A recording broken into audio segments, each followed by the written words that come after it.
Good morning students. तो आज continue करते हैं अपने लेक्चर को, आरसीसी को। पार्ट 2 यहाँ पर लेक्चर हम बनाएंगे अब। तो अभी तक जो है आपने पीसीसी और आरसीसी के बारे में बेसिकली समझ लिया था। पीसीसी और आरसीसी क्या है उसके बारे में एक ओवरव्यू दे देता हूँ दोबारा से कि पीसीसी क्या है। कि सिंपल जो कंक्रीट होती है, जो कि मिक्सचर है एक सीमेंट का बाइंडिंग मटेरियल जो यूज़ करते हैं हम सीमेंट, और दूसरी चीज़ आपकी फाइन एग्रीगेट जो कि हमारी सैंड है। एक आपका क्या हो गया, कोर्स एग्रीगेट हो गया, जबकि आपकी क्रशिंग स्टोन वगैरह हो गया, स्टोन चिप्स वगैरह हो गए। साथ में आपने वाटर को मिक्स कर दिया रिएक्शन के लिए, और अगर इफ रिक्वायर्ड है तो एड मिक्सचर आपने ऐड किया, नहीं है तो आपने एड मिक्सचर को ऐड नहीं किया। ठीक है ना। जैसे कोई भी एड मिक्सचर, प्लास्टिसाइजर वगैरह जो भी मिला देते हैं हम, एक्सीलेटर वगैरह, रिटार्डर वगैरह। अब बात आती है कि हमने उस पीसीसी को आरसीसी में कन्वर्ट कर दिया with the help of adding the steel. हमने क्या किया कि जो स्टील थी उसको ऐड कर दिया कंक्रीट के अंदर और एक साथ कास्ट कर दिया, तो वो जो स्ट्रक्चर है, जो कंबाइंड स्ट्रक्चर था, वो क्या हो गया, आरसीसी स्ट्रक्चर बन गया। लेकिन अब जो बात आती है समझने वाली, वो हम देखेंगे कंक्रीट के बारे में एक ओवरव्यू लेंगे, समझेंगे उसको कि भाई कंक्रीट क्या चीज़ है, इसकी किस तरीके से ग्रेडेड होती हैं, क्या इसकी कंप्रेसिव स्ट्रेंथ होती है, क्या इसकी कैरेक्टरिस्टिक स्ट्रेंथ होती है, कैसे कैसे हमें minimum grade of concrete provide करानी चाहिए स्ट्रक्चर के अंदर। ये सारी चीज़ें जो हैं ये as per the IS code, जो 456 आपका आईएस कोड है, उसके हिसाब से पहले से ही नोटिफाइड है। ठीक है ना, कि किस किस तरीके से आपको क्या क्या मिनिमम रिक्वायरमेंट फुलफिल हो उसके लिए। तो फर्दर हम आगे बढ़ेंगे, कंटिन्यू करेंगे और आगे हम टॉपिक को बढ़ाते हैं और समझते हैं कि भाई किस किस तरीके से हमने अलग अलग ग्रेड में कैटेगराइज किया हुआ है कंक्रीट को। ठीक है। तो यहाँ पर अगर मैं बात करूं तो ये अब ग्रेड की बात हम करते हैं यहाँ से। तो ग्रेड की अगर मैं बात करूं तो यहाँ पर आपने हमारा जो चैप्टर कंप्लीट हो गया था वो यहाँ तक कंप्लीट हो गया था। आपको ये पॉइंट लिखवा दिया था मैंने आपको, लास्ट पॉइंट। अब कंटिन्यू करते हैं टॉपिक को। ठीक ना। तो ये जो आपका टॉपिक था, टॉपिक में मेन जो फंडा है वो ये समझने वाला है कि भाई आप जो भी आपका आरसीसी है, आरसीसी के एक बेसिक टर्म्स को आप समझें। ठीक है, क्या क्या चीज़ होती हैं, देन उसके बाद में आप आगे की चीज़ों को समझ पाओगे। और मैं आपको गारंटी से बोलता हूँ कि आगे आपको कोई भी दिक्कत आने वाली नहीं है, बिल्कुल भी कोई दिक्कत नहीं आएगी आगे, अगर आप अच्छे से समझते जाते हो। आप डिज़ाइनिंग करना सीख जाओगे, बेसिक जो नॉर्मल स्ट्रक्चर्स जो होते हैं उसके बारे में आप समझ जाओगे कि भाई किस किस तरीके के स्ट्रक्चर होते हैं। तो फर्दर अब मैं कंटिन्यू करता हूँ यहाँ पर और आगे बढ़ाते हैं। तो आगे का आज हमारा टॉपिक जो शुरू होता है आज 27 अप्रैल पे। तो ये आज हमारा टॉपिक शुरू हो रहा है यहाँ से 27/4। ठीक है। तो आगे कंटिन्यू करते हैं पार्ट 2 क्लास को। तो सबसे पहले मैं जो हेडिंग लिखवाऊंगा वहाँ पे लिखवाना चाहता हूँ, आपको डिफरेंट ग्रेड्स के बारे में बताना चाहूँगा, कंक्रीट की ग्रेड्स कैसे स्पेसिफाइड की हुई हैं। तो that is different different grades of concrete. Concrete की कौन कौन सी ग्रेडेड हैं जो हम स्पेसिफाइड करते हैं एज पर आईएस कोड है आपका, IS code, Indian standard IS code 456, जिसने आपको दिया हुआ है, स्टैंडर्ड वैल्यूज़ आपकी गिवन है। तो यहाँ पर अगर मैं बात करूँ तो यहाँ पर दो पार्ट में डिवाइड करूँगा। एक मैं आपको यहाँ पर सबसे पहले ग्रुप के बारे में बताऊँगा, ग्रुप कौन कौन से डिफाइंड है, और साथ में यहाँ पर ग्रेड के बारे में बताऊँगा, ग्रेड। तो ग्रुप एंड ग्रेड। तो सबसे पहले जो फर्स्ट ग्रुप जो डिफाइंड किया गया है वो है ऑर्डिनरी कंक्रीट। ऑर्डिनरी कंक्रीट जो ग्रुप बनाए गए हैं ये as per the compressive strength के हिसाब से हमने ग्रुप बनाए हुए हैं, जो भी उसकी कंप्रेसिव स्ट्रेंथ है। It is also called characteristic strength, characteristic strength भी उसको हम बोलेंगे, लेकिन कुछ क्राइटेरिया है किस बिहाफ पर हम उसको कैरेक्टरिस्टिक स्ट्रेंथ बोलेंगे वो आगे हम समझते जाएंगे। ठीक है ना। वो भी एक कंप्रेसिव स्ट्रेंथ ही होती है जो भी आपकी कैरेक्टरिस्टिक स्ट्रेंथ होगी। तो सबसे पहले ऑर्डिनरी कंक्रीट की बात करते हैं। तो ऑर्डिनरी कंक्रीट जो है, ऑर्डिनरी कंक्रीट में कौन कौन सी ग्रेड आती है तो वो हम बता देते हैं यहाँ पर। तो अगर मैं बात करूँ तो एक आपके M10, M15, M20, ये तीन ग्रेड हैं जो आपकी ऑर्डिनरी कंक्रीट में आती हैं, M10, M15, M20। अब ये क्या चीज़ है M10, M15, M20, ये भी हम समझते जाएंगे, लेकिन फर्स्ट मैं आपको यहाँ पर नोटिंग करा देता हूँ। दूसरा जो हम बात करें तो आपकी होती है standard concrete. Standard concrete, standard concrete. Standard concrete की बात करें तो स्टैंडर्ड कंक्रीट जो स्पेसिफाइड है वो है M25, M30, M35, M40, M45, M50, M55 and M60। ये आपकी स्टैंडर्ड कंक्रीट हो गई। Standard concrete. अब बात यहाँ पर आती है समझने वाली कि ये जो स्टैंडर्ड कंक्रीट है, स्टैंडर्ड कंक्रीट जो अगर मैं बात करूँ बिफोर 2013, अगर 2013 से बात पहले की बात करें तो जो IS 456 है उसमें जो अमेंडमेंट था वहाँ पे एक नया अमेंडमेंट आया था 2013 के अंदर, और उस अमेंडमेंट में ये क्लियरली स्पेसिफाइड कर दिया गया था कि जो M60 कंक्रीट है वो स्टैंडर्ड कंक्रीट का पार्ट है। पहले M60 जो कंक्रीट हुआ करती थी, ये जो आपकी M60 है ये आपकी हाई स्ट्रेंथ कंक्रीट के अंदर आया करती थी, लेकिन जब अमेंडमेंट आया 2013 में आपका जुलाई में जो है लगभग, हाँ जुलाई में ही अमेंडमेंट आया था, तो उसमें क्लियरली कर दिया गया है कि M60 जो है वो स्टैंडर्ड कंक्रीट में इंक्लूड कर दी गई है। ठीक है, पहले यहाँ पर M55 तक कंक्रीट हुआ करती थी स्टैंडर्ड कंक्रीट में, अगर मैं बात करूँ स्टैंडर्ड कंक्रीट। अब आगे अगर मैं बात करूँ तो आगे कंटिन्यू फर्दर करते हैं, तो थर्ड हमारी होती है high strength concrete. High strength concrete, high strength concrete की बात करते हैं तो हाई स्ट्रेंथ कंक्रीट के अंदर कौन कौन सी कंक्रीट हो गई? M65, M70, M75, M80, M85, M90, M95 और M100। पहले बिफोर 2013 जो भी आपकी हाई स्ट्रेंथ कंक्रीट थी वो M80 तक ही डिफाइन की गई थी। M80 से ऊपर की कोई भी बात नहीं की जाती थी, लेकिन जब अमेंडमेंट आया 2013 में तो चेंजेस कर दिए गए और हाई स्ट्रेंथ कंक्रीट जो है अब M100 तक कर दी गई है आपकी M100। ठीक है, तो ये चेंजेस हुए हैं। प्रीवियस चेंजेस ये थे कि M55 तक हुआ करती थी आपकी स्टैंडर्ड कंक्रीट और M60 चला जाता था हाई स्ट्रेंथ कंक्रीट में, लेकिन जो न्यू चेंजेस आए हैं, न्यू चेंजेस के हिसाब से जो लेटेस्ट चेंजेस हैं उसके हिसाब से अगर हम देखें तो M60 जो है वो आपकी स्टैंडर्ड कंक्रीट का पार्ट बन चुकी है, और M100 तक ये वैल्यू जो है एक्सीड कर दी गई है इन हाई स्ट्रेंथ कंक्रीट, जो कि पहले M80 तक हुआ करती थी। लेकिन मेन चीज़ जो यहाँ पर समझने वाली है वो आपको समझने आनी चाहिए कि जो भी आपका IS 456 जो कोड मैं यूज़ कर रहा हूँ, IS 456 कोड, वो स्टैंडर्ड कंक्रीट तक ही डिफाइंड है। ठीक है ना, जो भी बात करेंगे हम वो स्टैंडर्ड कंक्रीट के हिसाब से ही बात करेंगे। तो IS 456 एक स्टैंडर्ड कंक्रीट के लिए ही डिजाइनिंग प्रोवाइड कराता है। अगर मैं बात करूं हाई स्ट्रेंथ कंक्रीट की तो इसके बेसिस पे, एक्सपेरिमेंटल रिजल्ट्स के बेसिस पे हम इसको डिफाइन करते हैं। जो भी हमें इतनी हाई ग्रेड के जो भी स्ट्रक्चर बनाने होते हैं तो उसके लिए एक स्पेसिफाइड लिटरेचर की आवश्यकता होती है, उसके बिना हम इसकी कोई भी रिक्वायरमेंट नहीं है अबव द M60 कंक्रीट। अब बात आती है यहाँ पर M60 तक की बात करते हैं, तो हमारी जो भी बातें होंगी आरसीसी में अप टू M60 होंगी, मतलब हमें IS 456 के हिसाब से ही चलना है, हमें हाई स्ट्रेंथ कंक्रीट के बारे में कोई भी चर्चा यहाँ पर नहीं करनी है। तो हमारा जो पार्ट है up to the standard concrete तक का पार्ट है, मतलब ये पार्ट हम कवर करेंगे अपने IS 456 में। लेकिन फॉर इंफॉर्मेशन आपको बता देगा हाई स्ट्रेंथ कंक्रीट की स्पेसिफिकेशन भी कहाँ तक आपके गिवन है। अब बात आपको करते हैं कि ये जो मैंने आपको ग्रेड जो लिखवाई है कंक्रीट की M10, M15, M20, ये क्या चीज़ है? तो यहाँ पर ये मैं आपको डिफाइन कर देता हूँ, नोमेनक्लेचर डिफाइन कर देता हूँ। नोमेनक्लेचर में आपका मान लीजिए कोई भी वैल्यू है M और उसके साथ में जो भी मैंने वैल्यू लगा रखी है X, तो M जो है इसका नोमेनक्लेचर की बात करें तो ये मिक्स के लिए है, मिक्स के लिए है। और अगर X की बात करें तो X क्या है आपकी? That is characteristic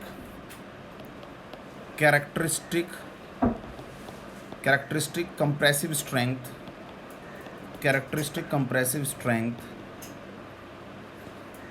of 150 mm cube at 28 days in Newton पर mm स्क्वायर और मेगा पास्कल। कहने का मतलब क्या है कि ये जो M है, मान लीजिए एग्जाम्पल के लिए M10, तो M10 की अगर मैं बात करूँ तो M का मतलब होता है मिक्स का मतलब आप समझ ही रहे हो, जो मिक्सचर हमने तैयार किया है सीमेंट का, कंक्रीट का, मतलब सीमेंट का और फाइन एग्रीगेट का, कोर्स एग्रीगेट का, वाटर का और एड मिक्सचर का अगर जरूरत है तो। और 10 जो होती है वो उसकी एक कैरेक्टरिस्टिक कंप्रेसिव स्ट्रेंथ को डिफाइन करता है, और उसके लिए जब भी हम कंप्रेसिव स्ट्रेंथ फाइंड आउट करते हैं तो आपको पता होगा कि उसके लिए जो भी हम स्टैंडर्ड साइज़ जो लेते हैं क्यूब का, वो 150 mm का क्यूब हम यहाँ पर डिफाइन करते हैं, 150 mm का क्यूब लेते हैं और उसके ऊपर कंप्रेसिव लोड अप्लाई करते हैं, और जब वो फेल हो जाता है तो उसके लिए हम वैल्यू को नोट कर लेते हैं। ऐसे मल्टीपल हमारे क्यूब्स होते हैं जिनको हम एक साथ लेकर चलते हैं। अब जब एक साथ लेकर चलते हैं तो सबकी वैल्यूज़ को हम रीअरेंज कर लेते हैं इन असेंडिंग और डिसेंडिंग ऑर्डर, और उसके बाद में हम उसी में से ही जो आपकी कैरेक्टरिस्टिक स्ट्रेंथ होती है, कैरेक्टरिस्टिक स्ट्रेंथ उसको डिफाइन कर लेते हैं उसको। और जो भी यूनिट होगी कंप्रेसिव स्ट्रेंथ की वो न्यूटन पर एम एम स्क्वायर में जो यूनिट होगी, या फिर मेगा पास्कल भी बोल सकते हैं, उसके अंदर हम यूनिट लेंगे स्टैंडर्ड यूनिट। तो ये जो 10 है, 10 का मतलब है 10 न्यूटन पर एम एम स्क्वायर इस मिक्स की कंप्रेसिव स्ट्रेंथ है, मतलब कैरेक्टरिस्टिक कंप्रेसिव स्ट्रेंथ है एट 28 डेज। ये भी ध्यान रखना 28 डेज पर है यहाँ पर, ठीक है ना। तो ये M का मतलब आपको समझ आ गया होगा कि किसी की भी अगर हम बात करें यहाँ पर M15 जैसे है, तो M15 का मतलब M का मतलब मिक्स है, 15 जो है characteristic compressive strength eight 28 days. और किसका है, स्टैंडर्ड क्यूब का 150 mm साइज़ का क्यूब है, जिसके जो भी डायमेंशंस हैं वो 150 mm की हैं, जिसके ऊपर हमने लोड अप्लाई किया था कंप्रेसिव लोड एट 28 डेज। 28 दिनों तक हम उसको पानी के अंदर, आपने देखा होगा, डाल देते हैं। इससे क्या होता है कि भाई प्रॉपर क्यूरिंग हो जाती है उसकी, और वो अपनी स्ट्रेंथ को प्रॉपर गेन कर लेता है एट 28 डेज़ में जो होना चाहिए उसका। अब वो बात आपकी रहती है कि 28 डेज़ में वो कितना परसेंट गेन कर लेता है स्ट्रेंथ को, तो अप्रॉक्स 90% अपनी स्ट्रेंथ को गेन कर लेता है कंक्रीट इन 28 डेज़। इसलिए 28 डेज़ डिफाइंड किए गए हैं, और हम ये मान के चलेंगे कि भाई 28 डेज़ जो है ये एक स्टैंडर्ड वैल्यू के तौर पर हम यूज़ करेंगे, जो भी हमारे कोड में स्पेसिफाइड है, ठीक है ना। तो बात अब आगे की करते हैं, समझते हैं। तो सबसे पहले यहाँ पर एक नोट मैं आपको लिखवाना चाहूँगा। यहाँ पर नोट IS 456 के हिसाब से नोट है। नोट जो है वो है for concrete of grade, for concrete of grade above M60 comma design parameters of IS 456 456 are not valid and for this concrete further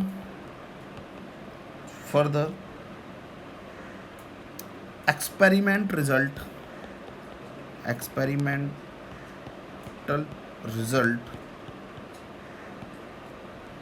or specified literature is to be concerned। कहने का मतलब क्या हुआ कि यहाँ पर जो भी आपकी, अगर मैं बात करूँ for concrete of grade above M60 की अगर मैं बात करूँ, तो डिज़ाइन पैरामीटर्स ऑफ IS 456 जो है वो वैलिड ही नहीं होते। IS 456 अगर मैं M60 ऊपर से ग्रेड की बात करूँ, तो M60 से अगर अबव ग्रेड है तो IS 456 को मैं यूज़ नहीं कर सकता, क्योंकि जो भी उसके अंदर पैरामीटर दिए गए हैं वो अप टू द M60 है। अब उसके लिए अगर हम बात करें अबव M60 तो वो हमारा पार्ट नहीं है, लेकिन उसके लिए हम समझ सकते हैं कि उसके लिए हम क्या यूज़ करेंगे। तो एक्सपेरिमेंटल रिजल्ट्स जो होते हैं या फिर स्पेसिफाइड लिटरेचर्स जो होते हैं उसको हम कंसर्न करेंगे, उसके बेसिस पर हम उसको डिज़ाइन करते हैं। लेकिन ये हमारा पार्ट नहीं है, हमारा पार्ट जो है वो up to the M60 concrete तक का पार्ट है, ठीक है ना। नेक्स्ट अगर मैं बात करूँ, नेक्स्ट नोट एक और मैं आपको यहाँ पर बताना चाहूँगा। Ordinary concrete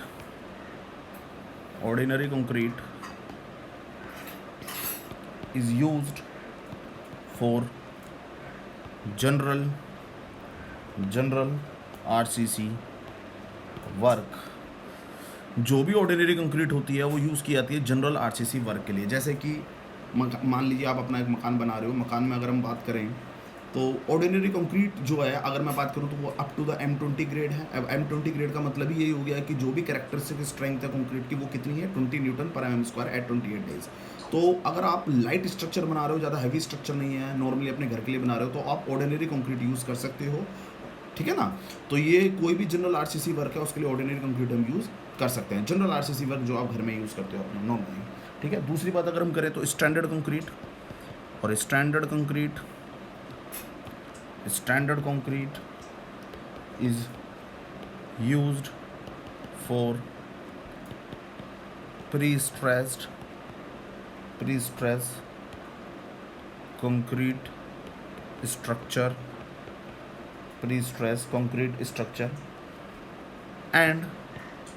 and high strength concrete is used for high strength RCC structure। अब जो स्टैंडर्ड कंक्रीट है, अगर मैं बात करूँ स्टैंडर्ड कंक्रीट की, तो स्टैंडर्ड कंक्रीट जो मैंने आपको लिखवाई है, ये जनरली हम प्री स्ट्रेस कंक्रीट स्ट्रक्चर जो भी हम बनाते हैं उसमें स्टैंडर्ड कंक्रीट ही हम यूज़ करते हैं यहाँ पर। अब ऐसा नहीं कि स्टैंडर्ड कंक्रीट जो है वो प्री स्ट्रेस का स्ट्रक्चर में यूज़ होगी, ये ध्यान रखना। कंक्रीट जो भी स्टाफ की स्टैंडर्ड कंक्रीट है वो आप नॉर्मली जो आरसीसी वर्क करते हो उसमें भी आप यूज़ कर सकते हो। It will depend upon you, आप पर भी डिपेंड करता है कि आपके पास में जो इकोनॉमिकल कंडीशन वो कैसी है। अगर आपको मान लीजिए कोई भी मकान बनाना है, आपका लोड कम है, तो आप उसमें लाइट स्ट्रक्चर बनाकर, मतलब एक तरीके से इकोनॉमिकल स्ट्रक्चर बना के आप रह सकते हो, इकोनॉमिकली भी बना सकते हो उसको। लेकिन अगर आप चाहते हो कि नहीं मैं अपने स्ट्रक्चर को बहुत अच्छे तरीके से बनाऊँ, उसकी स्ट्रेंथ जो हैवी रखूँ, तो आप स्टैंडर्ड कंक्रीट भी यूज़ कर सकते हो। जो अगर उसकी स्ट्रेंथ है उसको आपको ज़्यादा रखना है, आप यूज़ कर सकते हो, कोई मनाही नहीं है। लेकिन आप ध्यान रखना कि ये एक कोड के हिसाब से स्पेसिफाइड है कि भाई आप किस तरीके से कौन सी ग्रेड की कंक्रीट किस टाइप के स्ट्रक्चर के लिए आप यूज़ कर रहे हो, ठीक है ना। हाई स्ट्रेंथ कंक्रीट जो होती है, हाई स्ट्रेंथ आरसीसी स्ट्रक्चर के लिए यूज़ हम करेंगे। तो अब हाई स्ट्रेंथ आरसीसी स्ट्रक्चर आपको समझ आ गया होगा। कई बार हम इस तरीके से ब्रिज वगैरह बनाते हैं या फ्लाईओवर वगैरह बनाते हैं, तो वहाँ पर हमें हाई स्ट्रेंथ की आवश्यकता होती है, या रेलवे ब्रिज बना रहे हैं, समझ आ रहा होगा आपको हर चीज़ के बारे में। तो ये सारी चीज़ें जो हैं ये it will depend upon the loading condition और आपके इकोनॉमिकल कंडीशन पर भी डिपेंड करती हैं कि भाई किस तरीके से है, ठीक है। तो एक तरीके से हमने फैक्टर ऑफ सेफ्टी को इंक्रीज़ कर दिया। अगर हम ग्रेड ऑफ कंक्रीट को बढ़ा रहे हैं तो हम फैक्टर ऑफ सेफ्टी को इंक्रीज़ कर रहे हैं, मतलब कम चांस होंगे अब हमारे फेलियर के। अब आगे हम बात करें तो समझते हैं कि भाई अब ये जो मिनिमम ग्रेड जो हम कंक्रीट की दे रहे हैं ये कितनी हमें देनी चाहिए as per the exposures condition. अब ये एक्सपोजर कंडीशन के हिसाब से डायरेक्टली कोड में मेंशन है कि भाई एक्सपोजर कंडीशन कौन कौन सी आपकी हैं, mild, moderate, severe, very severe, extreme. तो ये सारी आपके एक्सपोजर कंडीशन है और आपको मिनिमम कितनी स्पेसिफाइड ग्रेड देनी चाहिए। अब ये मिनिमम स्पेसिफाइड ग्रेड का क्राइटेरिया अगर नहीं होगा तो आपको समझने में दिक्कतें आएंगी कि भाई हाँ, अगर मेरे को इस तरीके का स्ट्रक्चर बनाना है कि वो जो ओपन टू रेन है या ओपन टू सीवियर रेन है या शेल्टर्ड तो नहीं है, तो ये सारी चीज़ें समझते हुए हमें चलना है, ठीक है ना। तो यहाँ पर अब नेक्स्ट जो हमारा फंडा आता है वो आता है हमारा minimum grade, minimum grade of concrete to be used depends upon the exposure condition. तो मिनिमम ग्रेड कितनी दोगे, मिनिमम है ये ध्यान रखना, मिनिमम। मैक्सिमम आप दे सकते हो, जो आपका मन करे उतना आप दे सकते हो, लेकिन मिनिमम इतना आपको देना ही देना है, इससे कम नहीं दे सकते हम। तो यहाँ पर मैं अब आपको टेबल बनवाऊंगा। यहाँ पर सबसे पहले आपको यहाँ पर एक्सपोजर कंडीशन के बारे में, यहाँ आपको एक्सपोजर कंडीशंस के बारे में लिखवा दूंगा। एक्सपोजर कंडीशन यहाँ आपका एग्जांपल्स आ जाएंगे। एग्जांपल, ये मिनिमम ग्रेड ऑफ कंक्रीट अगर बात करूँ पीसीसी के लिए, ठीक है ना। और यहाँ पर मिनिमम ग्रेड ऑफ कंक्रीट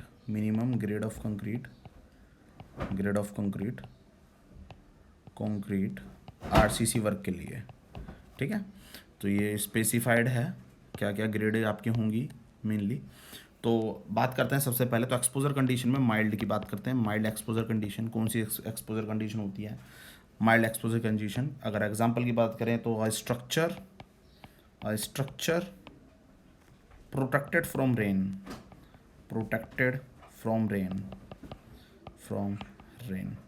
अगर आपका स्ट्रक्चर जो है वो फुली प्रोटेक्टेड है रेन से, कोई भी आपकी वेदरिंग नहीं होगी। वेदरिंग का मतलब है कि आपकी जो ड्यूरेबिलिटी है वो हाई होगी, ड्यूरेबिलिटी ज़्यादा होगी। अगर आप पानी के कॉन्टेक्ट में नहीं रहोगे तो आपकी जो ड्यूरेबिलिटी है वो हाई होगी। कंक्रीट जब आपने स्ट्रेंथ को अचीव कर लिया उसके बाद में अगर वो पानी कॉन्टेक्ट में कंटिन्यू रहेगी तो भाई आपको पता है कि रिएक्शंस हो सकती हैं, कई केमिकल्स हमारे रेन में अवेलेबल होते हैं, तो इसकी वजह से दिक्कत आ सकती है। तो यहाँ पर ये कह रहा है कि वो स्ट्रक्चर जो फुली प्रोटेक्टेड है, फुली प्रोटेक्टेड मतलब कोई भी रेन उसके ऊपर, मतलब कोई भी बारिश का इफेक्ट नहीं पड़ रहा, तो यहाँ पर उसके उन स्ट्रक्चर को माइल्ड करें। माइल्ड का मतलब यही नहीं कि मैं रेन से ही कनेक्ट करूँ, माइल्ड का मतलब ये भी आप कह सकते हो कि जो स्ट्रक्चर है वो लाइट स्ट्रक्चर है जिसके ऊपर हैवी लोड आपका नहीं आ रहा। तो मिनिमम ग्रेड की अगर मैं बात करूँ पीसीसी के लिए, तो पीसीसी के लिए भाई ध्यान रखना कि कोई भी स्पेसिफाइड ग्रेड नहीं है, कोई भी कोड ने स्पेसिफाइड नहीं कर रही कि तो हम नहीं ले सकते specified minimum grade of PCC. हम एक कांस्टेंट वैल्यू, एक फिक्स वैल्यू को हम डिफाइन नहीं कर सकते हैं। नो डाउट कि आप अपनी तरफ से उस वैल्यू को कंसिडर कर सकते हो, लेकिन कोड ने आपको कोई स्पेसिफाइड वैल्यू नहीं कर रहेगी, ठीक है ना। तो अगर मैं बात करूं आरसीसी की, तो आरसीसी के लिए वो बोलता है कि कोई भी माइल्ड स्ट्रक्चर हो तो M20 तो आप मिनिमम ग्रेड दोगे ही दोगे। तो इसका मतलब अब आपको यहाँ से एक चीज़ समझ आ गई कि जो भी आरसीसी स्ट्रक्चर होते हैं उसमें जो मिनिमम ग्रेड ऑफ कंक्रीट होती है वो M20 होगी होगी, इससे कम नहीं होगी। माइल्ड जो है वो सबसे लाइट स्ट्रक्चर है और वो ऐसा स्ट्रक्चर है जिससे कोई भी रेन से फुली प्रोटेक्टेड है वो। अब बात आगे करते हैं। तो माइल्ड के बाद में सेकंड अगर मैं बात करूं तो बात करता हूं मॉडरेट की। मॉडरेट की बात करता हूं तो मॉडरेट क्या है कि concrete exposed to rain but sheltered from severe rain. कहने का मतलब क्या है कि जो कंक्रीट है वो एक्सपोज्ड है, मतलब इस बार कंक्रीट जो है वो प्रोटेक्टेड नहीं, एक्सपोज है। मतलब आपके जो भी कंक्रीट है वो एक्सपोज्ड है, रेन के लिए एक्सपोज्ड है, लेकिन but sheltered from severe rain, मतलब सीवियर रेन के लिए नहीं है। लाइट जो बारिश होती है, हल्की बारिश होती है, उसके लिए चलेगा स्ट्रक्चर। मतलब कहने का मतलब है पानी के कांटेक्ट में जो भी स्ट्रक्चर रहेगा वो कभी कभी स्ट्रक्चर कांटेक्ट में रहता है पानी के स्ट्रक्चर में, तो वहां पर आपका चलेगा। कहने का मतलब ये है कि आपका जो भी रेन वगैरह होगी वो सीवियर रेन नहीं होगी। सीवियर रेन आपने देखा होगा, अगर रेन सीवियर होती है तो उसके लिए आपको बहुत ज़्यादा इफेक्ट कंसिडर किए जाते हैं उस केसेस में, और वहाँ पर आपके स्ट्रक्चर को डैमेज भी कर सकती है वो। तो ये मेनली यहाँ पर है कि शेल्टर्ड है, उससे बचाव करना है आपको सीवियर रेन से। लेकिन नॉर्मली जो लाइट रेन होती है वो उसके लिए एक्सपोज्ड है, मतलब उसमें कोई दिक्कत नहीं है। तो मॉडरेट कंडीशन जो है वो है आपका। और मॉडरेट कंडीशन की अगर मैं बात करूँ तो ये इसका एग्जाम्पल के साथ आपको समझ आ गया होगा कि मॉडरेट हम कह किसे रहे हैं। और अगर मैं बात करूँ स्ट्रेंथ की, तो भाई आपको थोड़ी सी स्ट्रेंथ कुछ ज़्यादा चाहिए, माइल्ड से ज़्यादा हमें स्ट्रेंथ चाहिए कंक्रीट के अंदर, उससे भी आप इसको समझ सकते हो। तो मिनिमम ग्रेड ऑफ पीसीसी जो स्पेसिफाइड है वो M15 डिफाइंड है, M15 जो डिफाइंड है आपके लिए। और अगर आरसीसी की बात करें तो M25 डिफाइंड है, ठीक है ना। अब यहाँ से एक चीज़ समझ आ गई होगी कि भाई मॉडरेट कंडीशन के लिए पीसीसी M15 ले रहा है, M15 डिफाइंड है यार एज पर आईएस कोड। तो इसका मतलब ये है कि माइल्ड जो है, अगर आप समझना चाहो तो समझ सकते हो, माइल्ड जो है वो M15 से कम ही हम रखेंगे, तो M10 दे सकते हो, M7.5 दे सकते हो, ये आपकी मर्जी है। कोई स्पेसिफाइड नहीं है, कोड ने कोई स्पेसिफाइड नहीं करेगा, वो आपके पर डिपेंड करता है कि आप कितनी वैल्यू लेते हो। लेकिन ये अंडरस्टैंड है कि भाई वैल्यू जो होगी वो M15 से हम कम ही लेने की कोशिश करेंगे क्योंकि माइल्ड स्ट्रक्चर है, ठीक है। दूसरी बात अगर हम बात करें आरसीसी डिफाइंड है, दैट इज M25। अब बात करते हैं तीसरी एक्सपोजर कंडीशन की। तीसरा एक्सपोजर कंडीशन जो है वो है आपकी सीवियर एक्सपोजर कंडीशन। अब सीवियर एक्सपोजर कंडीशन की बात करते हैं तो सीवियर में क्या है कि एक्सपोज्ड टू सीवियर रेन, जो कंक्रीट है, concrete exposed to severe rain, ठीक है। एक तो ये हो गया। दूसरा अगर मैं एक और एग्जांपल बताऊं तो alternate waiting and drawing, alternate waiting and drawing. भाई कभी सूख रहा है, कभी गीला हो रहा है, कभी सूख रहा है, कभी गीला हो रहा है, तो अल्टरनेट वेट ड्राई हो रहा है। तो अल्टरनेट वेट ड्राई की वजह से क्या होगा, श्रिंकेज आ जाएगा। अब श्रिंकेज आने की वजह से क्रैक्स आ जाएंगे। तो क्रैक्स आने की वजह से क्या होता है भाई कि आपकी जो कंक्रीट होगी वो फेल कर सकती है। तो उसके लिए क्या करना होगा, हमें जो स्ट्रेंथ होगी वो हमें बढ़ानी पड़ेगी, जो कंक्रीट की जो ग्रेड होगी वो हमें बढ़ानी पड़ेगी। सीवियर कंडीशन है और जो रेन है वो भी सीवियर है इस बार, ठीक है ना। तो उस केस में क्या होगा कि भाई जो मिनिमम ग्रेड ऑफ कंक्रीट अगर मैं बात करूँ पीसीसी के लिए तो M20 डिफाइंड है वहाँ पर आपके लिए M20, और यहाँ पर हम 5 और बढ़ा देंगे M30, ठीक है। सिंपल है, चलता जा रहा है, 5 हम इंक्रीज करते जा रहे हैं। फोर्थ अगर मैं बात करूँ नेक्स्ट, तो सीवियर हो गया। अब आपका वेरी सीवियर, और ज़्यादा सीवियर हो गया आपका। तो वेरी सीवियर की अगर बात करूँ तो यहाँ पर क्या होगा कि जो भी स्ट्रक्चर है आपका कंक्रीट है, एक्सपोज टू सी वाटर है, concrete is exposed to sea water, या सी वाटर या सी स्प्रे, कुछ भी कह सकते हैं, सी वाटर स्प्रे, ठीक है ना। सी वाटर स्प्रे जो है कंक्रीट एक्सपोज्ड है। और दूसरा क्या कहने का मतलब ये है कि एक्सपोज्ड टू, कंक्रीट की बात कर रहे हैं, exposed to aggressive ground oblique soil water. जो भी आपकी कंक्रीट है एक्सपोज्ड है aggressive ground oblique soil water, जैसे कि फुटिंग, फाउंडेशन, जैसे कि हम समझने का मतलब क्या है कि ग्राउंड वाटर, फुटिंग के बारे में बात करते हैं। तो फुटिंग में क्या है कि भाई जो फुटिंग होती है, जो फाउंडेशन होती है हमारी, वो क्या है, अंडरग्राउंड है। और वहां पर अगर आपकी वाटर टेबल एबोव है, मतलब अच्छी खासी आपकी वाटर टेबल का जो लेवल है वो ग्राउंड लेवल या अप टू ग्राउंड लेवल है, ग्राउंड लेवल से थोड़ा सा नीचे, और आपकी जो फुटिंग है वो कांटेक्ट कर रही है पानी के साथ में, फ्लो ऑफ वाटर के साथ में, तो वहाँ पर आपको पता है कि भाई जो आपकी स्ट्रेंथ देनी होगी कंक्रीट की वो ज़्यादा देनी पड़ेगी स्ट्रेंथ, नो डाउट आप खुद समझ सकते हो इस चीज़ को। और जो भी कंक्रीट सी वाटर से एक्सपोज्ड है, सी वाटर का मतलब क्या है कि सी वाटर से एक्सपोज का मतलब ही क्या है कि जो कॉन्टैक्ट है सी वाटर के कॉन्टैक्ट में, जैसे कि आपने देखा होगा कि भाई कभी भी आप अगर जाते हो, मान लीजिए शिप वगैरह पकड़ते हो, वहाँ पर अगर जाते हो तो वहाँ पर आपने देखोगे डक्स वगैरह जो देखे होंगे, तो वहाँ पर आपने देखा होगा कि जो आपकी जो कंक्रीट होती है, कंक्रीट के ऊपर जो आपने देखा होगा कहीं कहीं से आपको स्टील दिखती है, कंक्रीट वहाँ से हट जाती है और स्टील दिखती है, जो आप कवर देते हो कंक्रीट, जो स्टील के ऊपर कवर प्रोवाइड कराते हो, वो कंक्रीट जो होती है वो क्या हो जाती है, उसकी वेदरिंग हो जाती है, क्योंकि जो आपका सी वाटर होता है उसके अंदर केमिकल्स है, सॉल्ट वगैरह ऐड होते हैं, और वो सॉल्ट क्या करते हैं, जो आपकी कंक्रीट होती है उसकी वेदरिंग करा देते हैं, कंक्रीट की वेदरिंग कराने से वो ऊपर की कंक्रीट झड़ जाती है, तो उससे वजह से क्या होता है कि अंदर जो स्टील होती है वो एक्सपोज हो जाती है एटमॉस्फेयर में, और उस वजह से उस कंक्रीट जो स्टील होती है उस पर कोरोजन आ जाता है, और कोरोजन आने की वजह से क्या होता है कि जो उसकी ड्यूरेबिलिटी होती है वो कम हो जाती है। समझ आ गया नहीं गया? तो उस केस में क्या करना है कि भाई कंक्रीट जो स्टील के ऊपर जो हमने कवर दे रखा, नॉमिनल कवर जो हमने प्रोवाइड करा रखा है, वो कवर जो है, जो कंक्रीट का कवर बना हुआ है, वो कंक्रीट जो है उसकी वेदरिंग ना हो, वेदरिंग अगर हो भी रही है तो वो स्लो रेट से हो, ड्यूरेबिलिटी उसकी ज़्यादा हो, तो उस केस में हमें क्या करना पड़ेगा, उस केस में हमें ये समझना है कि भाई कि जो स्ट्रेंथ है कंक्रीट की उसको हम बढ़ाएं, तो उसको बढ़ाने के लिए हमें क्या करना है, तो वेरी सीवियर में अगर मैं बात करें पीसीसी की, अगर मैं बात करूँ प्लेन सीमेंट कंक्रीट तो M20 ही है, सेम ही होती है, लेकिन अगर मैं बात करूँ आरसीसी के स्ट्रक्चर की तो M35 आप उसको स्पेसिफाइड करोगे, ठीक है ना। तो ये आरसीसी के लिए बढ़ गई है हमारी ग्रेड 5 और पीसीसी के लिए सेम ही रखी जाती है। नेक्स्ट अगर मैं बात करूँ तो वो है एक्सट्रीम कंडीशन। एक्सट्रीम कंडीशन इसमें क्या है कि जो भी कंक्रीट है आपकी, concrete is in tidal zone में, भाई टाइड्स वगैरह जो आते हैं उसमें, अब आपको पता ही है टाइडल जोन जो होता है कितना डेंजरस जोन है। और दूसरी बात करूँ कि एक्सपोज टू केमिकल, कंक्रीट जो है वो एक्सपोज्ड है केमिकल्स में, एक्सपोज्ड टू केमिकल्स। तो इस केस में क्या होगा भाई, अगर मैं बात करूं तो इस केस में जो स्पेसिफाइड है वो M25 एंड M40, ये स्पेसिफाइड है आपकी ग्रेड जो आरसीसी की। अब ये क्या है कि concrete is in tidal zone, तो टाइडल जोन का मतलब ही क्या हो गया, जहाँ टाइड्स आ रहे हैं भाई, अब टाइड जो आते हैं, जो वेव्स आती हैं, टाइड्स आती हैं, जो वाटर फ्लो कर रहा होता है, उसकी वजह से जो स्ट्रक्चर होता है कंक्रीट का उस पर एक हैवी फोर्स एक्सर्ट करता है वो उसके सरफेस पे, तो उस वजह से क्या होता है कंक्रीट जो होती है फेल हो सकती है। दूसरा अगर हम बात करें तो एक्सपोज टू केमिकल्स, मान लीजिए जो भी आप ब्रिज बना रहे हो, वो जो भी आप मान लीजिए किसी रिवर के ऊपर ब्रिज बना रहे हो, और रिवर के जहाँ ब्रिज बना रहे हो उसके आसपास ही कोई केमिकल फैक्ट्री लगी हुई है, और उस केमिकल फैक्ट्री का जो भी पानी है, जो वेस्ट वाटर है, वो आप डायरेक्टली किस पर डिस्पोज कर रहे हो, रिवर के अंदर डिस्पोज कर रहे हो। इसका मतलब वो केमिकल्स भी पानी के अंदर मिक्स हैं, और वो पानी जो है वो भाई डायरेक्टली आपके जो सरफेस है, आपके जो आपने पिलर वगैरह जो दिए होंगे एक ब्रिज में, उससे कॉन्टैक्ट कर रहे होंगे, तो उस वजह से क्या हो सकता है कि उसके ऊपर वेदरिंग हो सकती है। उसको क्या कर सकते हैं, उसकी जो ड्यूरेबिलिटी है उसको घटाने की कोशिश करेगा, कम करने की कोशिश करेगा ड्यूरेबिलिटी को। तो इस केसेस में हम क्या कर सकते हैं कि भाई स्ट्रेंथ को क्या करें, हम इंक्रीज कर दें। तो अगर हम प्लेन सीमेंट कंक्रीट दे रहे हैं तो भाई M25 दे रहे हैं, और अगर हम स्ट्रीम की बात मतलब आरसीसी की बात करूँ तो आरसीसी में हम M40 दे रहे हैं।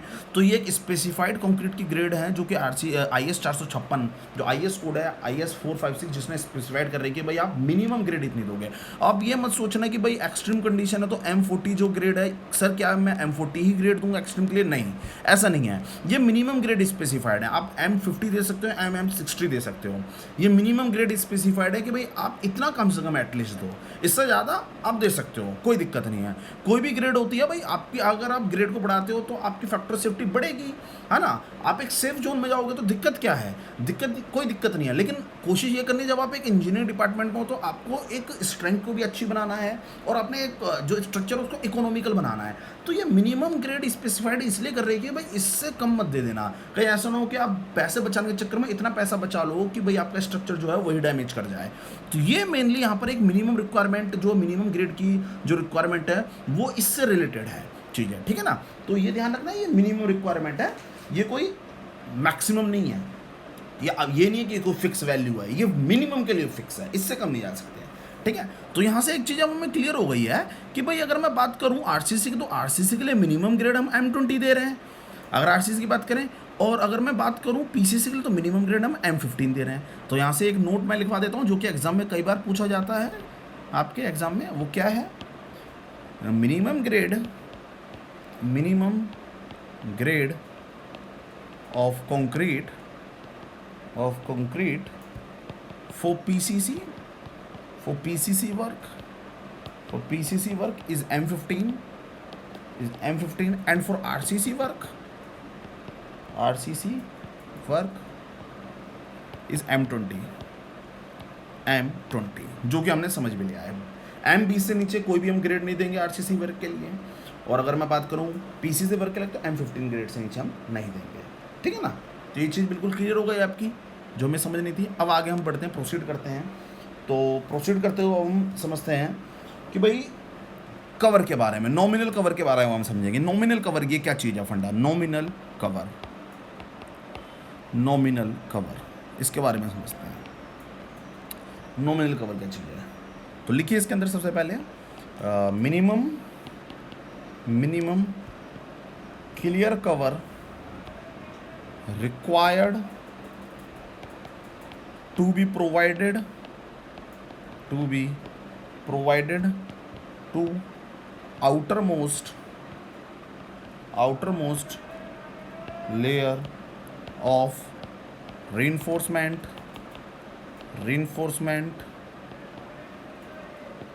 including stirrups,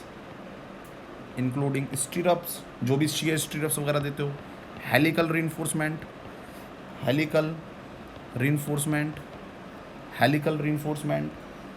ठीक है ना, एटसेट्रा, is called nominal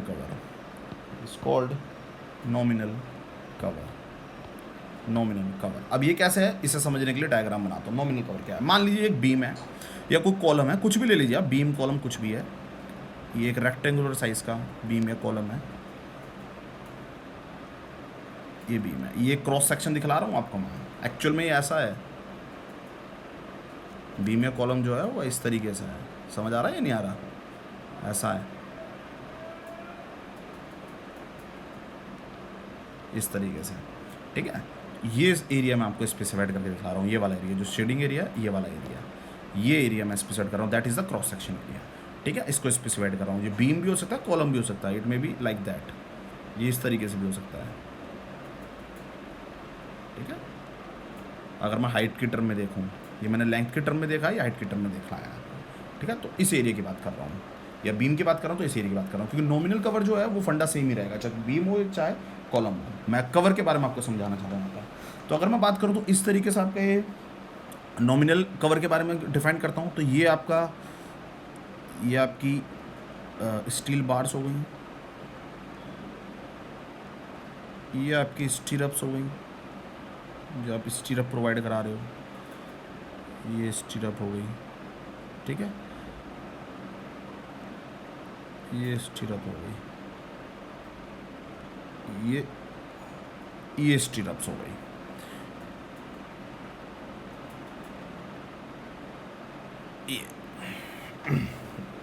अब समझते हैं यहाँ पर कि भाई ये आपके शेयर स्टीरअप्स हैं, ये लॉन्गिट्यूडनल बार, आपकी बार से लॉन्गिट्यूडनल बार। भाई अगर इधर दिखलाऊँ तो यहाँ पर अगर मैं आपको क्लियर करूँ तो ये यहाँ से मैं क्लियर करता हूँ आपको सबसे पहले कि ये एक्चुअल में है क्या चीज़।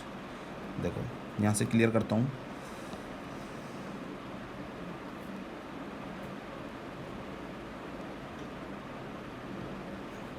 तो ये रीइंफोर्समेंट है, ये एक्चुअली ऐसे लॉन्गिट्यूडनल गया हुआ रीइंफोर्समेंट है। भाई बीम को डलते हुए देखा है ना, ये लॉन्गिट्यूडनल रीइंफोर्समेंट है, ये मैं आपको समझा रहा हूँ, ये लॉन्गिट्यूडनल।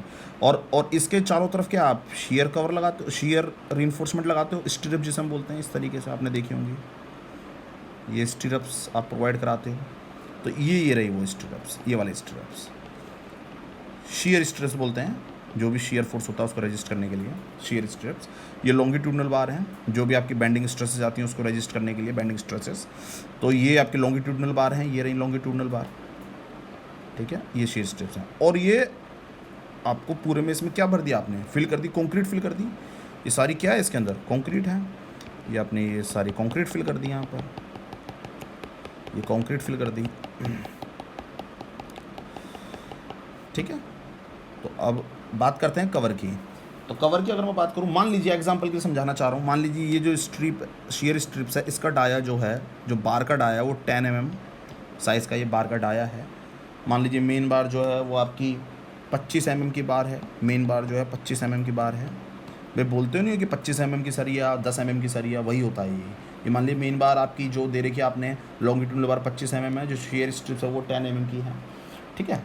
तो अगर मैं बात करूँ तो इसके जो आउटर फेस है, शेयर स्ट्रिप का जो आउटर फेस है यहाँ से लेके, और जो आउटर फेस है आपका कंक्रीट का, जो आपने कंक्रीट का जो टोटल कवर दे रखा है, इसके आउटर फेस तक ये जो डिस्टेंस होती है, इसको हम क्या बोलते हैं, नॉमिनल कवर। इसको हम क्या बोलते हैं, nominal cover. Nominal cover example के लिए मान लीजिए ये 40 mm है यार, मैंने एग्जांपल माना है ये, ठीक है ना।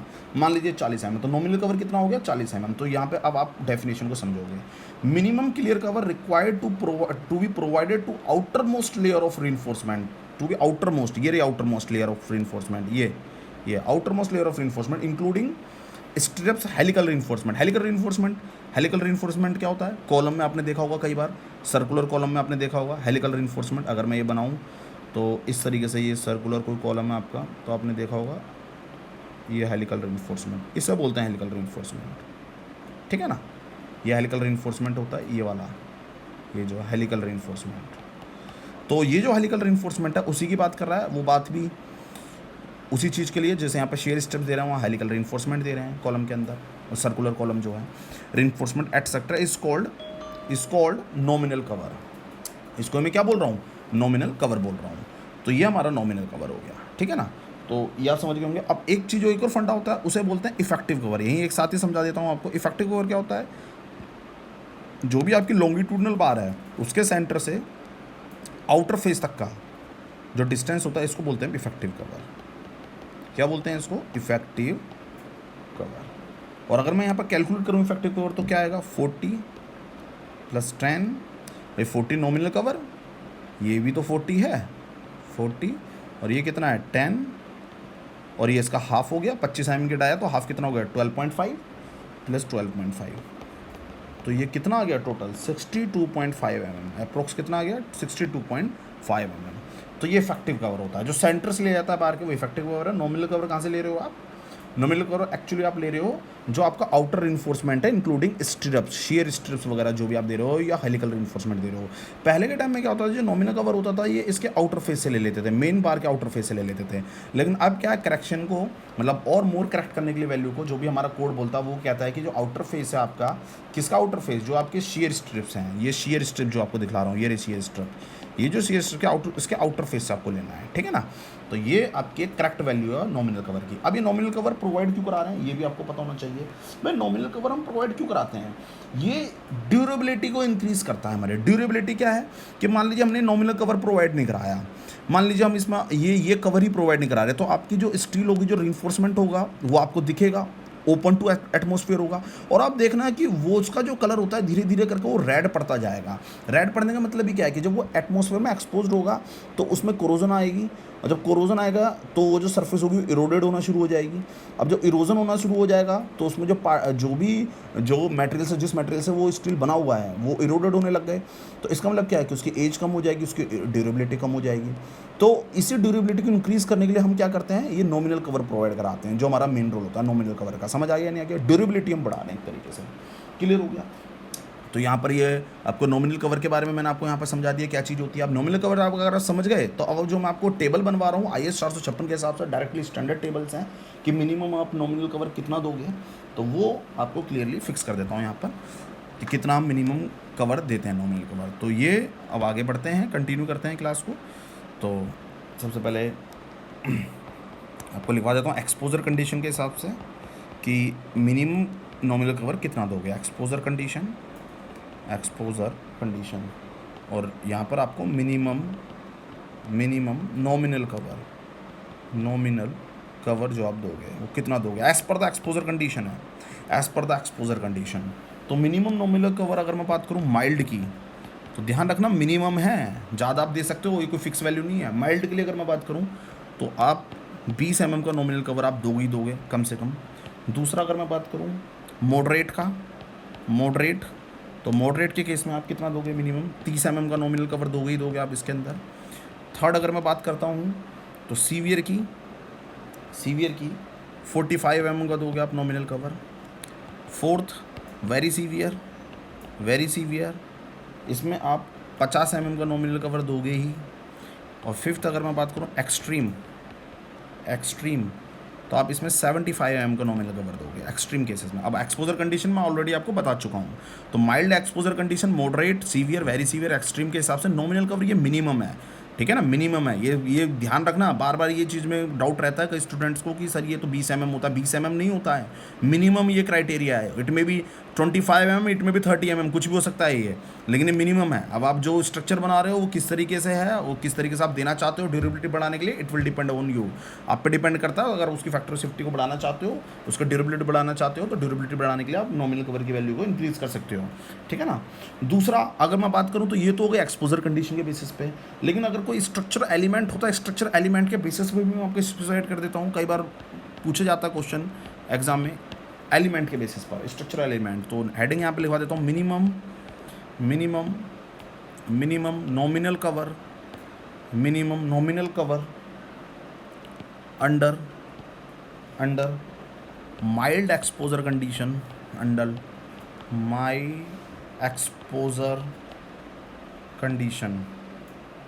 Mild exposure condition for following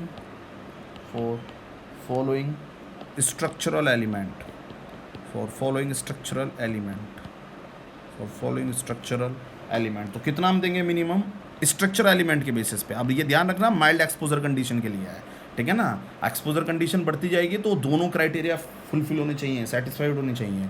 slab की बात कर रहा हूँ, यहाँ पर मैं बीम के बारे में आपको बताऊँगा, यहाँ पे कॉलम के बारे में आपको मैं बताऊँगा, और फुटिंग के बारे में बता देता हूँ कि भाई ये आपके स्ट्रक्चर एलिमेंट हो गए। अब स्ट्रक्चर एलिमेंट में बात करूँ तो यहाँ पर मिनिमम जो स्लैब है वो 20 mm आप इसमें दोगे। बीम के अंदर आप मिनिमम 25 mm का क्राइटेरिया दोगे। नॉमिनल कवर है ये ध्यान रखना।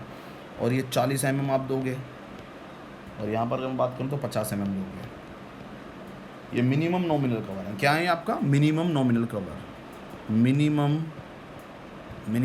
Nominal cover. फिर बता रहा हूँ मिनिमम है, ज़्यादा दे सकते हो कोई दिक्कत नहीं है, लेकिन इतना दोगे। तो ये जो मैंने वैल्यू आपको बताई है, ये वैल्यू जो आपको बताई है, ये है किसके बेसिस पर, ये है बेसिस पर है कि आपका स्ट्रक्चर एलिमेंट क्या है। तो ये माइल्ड एक्सपोजर कंडीशन के बेसिस पर। आप जैसे स्लैब है तो स्लैब में आप माइल्ड एक्सपोजर कंडीशन अगर होगी तो मिनिमम कितना दोगे, 20 mm तो आप दोगे ही दोगे। अब यहाँ पे माइल्ड की भी बात करूँ तो माइल्ड में भी देखो स्पेसिफाइड है 20 mm, लेकिन स्लैब है तो स्लैब में आप इतना दोगे। अब बीम है तो बीम में आप कितना दोगे, 25 mm। अब यहीं पे देखिए आप, मैं माइल्ड में मैंने कितना लिखवा रहेगा नॉमिनल कवर, 20 mm, ये मिनिमम है। फिर ध्यान से दिलवा रहा हूँ मिनिमम, आप ज़्यादा भी दे सकते हो। अब ज़्यादा किसके बेसिस पे दे रहे हो कि भैया बीम डिज़ाइन कर रहा हूँ तो बीम के केस में कितना दे रहा हूँ, 25 mm। वहीं कॉलम में 40 mm मैं मिनिमम दे सकता हूँ। और यहाँ पर फुटिंग की बात करें तो ये 50 mm। तो स्ट्रक्चरल एलिमेंट का भी आपको ध्यान रखना पड़ेगा कि हमारा स्ट्रक्चरल एलिमेंट कौन सा है विद एक्सपोजर कंडीशन। दोनों क्राइटेरिया फुलफिल होने चाहिए, ठीक है ना। उसके हिसाब से हम इसको डिज़ाइन करते जाएंगे। तो ये जो है वैल्यूज़, ये आपकी बहुत इंपॉर्टेंट वैल्यूज़ हैं जो कई बार एग्जाम में पूछी भी जाती हैं यहाँ पर। तो ये ध्यान रखना है। एक और नोट यहाँ पर आपको लिखवा देता हूँ, minimum cover and minimum grade of concrete is provided for durability requirement। तो ड्यूरेबिलिटी को हमें बढ़ाना है, तो मिनिमम कवर आपको देना पड़ेगा। और मिनिमम कवर और मिनिमम ग्रेड भी मैंने आपको बताई थी ड्यूरेबिलिटी बढ़ाने के हिसाब से, एक्सपोजर कंडीशन बताई थी। तो ड्यूरेबिलिटी रिक्वायरमेंट, अगर आपको ड्यूरेबिलिटी बढ़ानी है, उसकी एज बढ़ानी है कंक्रीट की, तो आपको ये ध्यान रखना पड़ेगा, ठीक है ना। तो दूसरा क्राइटेरिया आपका स्ट्रेंथ का क्राइटेरिया भी है यहाँ पर, कि स्ट्रेंथ भी आपकी क्या हो जाएगी, अगर आप ग्रेड बढ़ाओगे तो नो डाउट की स्ट्रेंथ भी आपकी इंक्रीज हो जाएगी, ठीक है ना। तो ये चीज़ आपको बिल्कुल क्लियर हो गई होगी, यहाँ पर आप समझने में कोई दिक्कत नहीं है। तो आगे अब प्रोसीड करेंगे अब हम यहाँ पर, तो कंप्रेसिव स्ट्रेंथ के बारे में हम समझेंगे यहाँ पर आगे कि किस तरीके से हम कंप्रेसिव स्ट्रेंथ निकालते हैं, कैसे स्टैंडर्ड साइज़ लिया जाता है आपका जो भी क्यूब होता है, वो सारी चीज़ें हम समझेंगे। तो अभी के लिए इस लेक्चर में इतना ही है, आगे फर्दर प्रोसीड करेंगे अनदर लेक्चर में। Thank you very much.